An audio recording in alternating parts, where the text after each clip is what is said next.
Mēs arī aicinām atbalstīt mūsu priekšlikumu par šo te komandējumu publicēšanu. Tas būtu tikai godīgi un pareizi. Tobrīd par Rīgas domas amatpersonām tādas informācijas nav. Tātad mēs aicinām noteikt to, ka šāda informācija ir publicējama un visnotaļ tātad nevis cilvēkam būtu jāraksta kaut kāds pieprasījums, bet viņš atver mājaslapu un viņš saprot, uz kurien ir devies Vilnis Ķirsis, uz kurien ir devies varbūt Ģirds Lapiņš. Ķepaņenko Ļačeslavs, padomu armijas formā ar Kalašņiko automātu, ja? Beidziet ākstīties, cik izmaksā 1 minūte.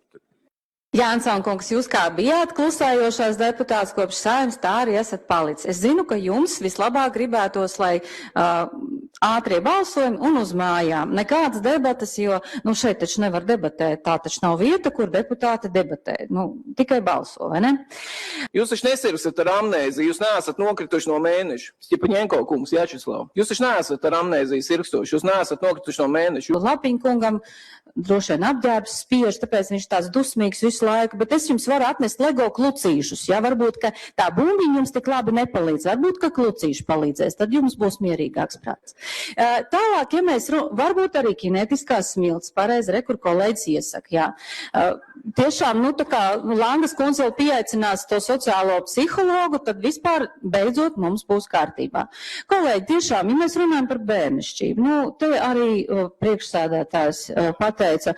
Neatbalstīšu Stepaņenko kundzes priekšlikumu vienkārši līdzīgi principu dēļ, kā Stepaņenko kundze neatbalsta normāls mūsu priekšlikumus. Ja jūs mūsu priekšlikums neatbalstāt, tad mēs arī jūsu neatbalstīsim. Vai tiešām tā strādā Rīgas doma? Vai tiešām tāpēc, ka mēs neatbalstījām bērndārzu slēgšanu vakardien, tagad mērs ir apvainojies un viņš neatbalstīs opozīcijas konstruktīvu priekšlikumu, par ko daudzi šeit ir izteikušies, ka viņi atbalsta. Piekrist, ka šiem komandējuma atskaitēm ir jābūt pieejamām.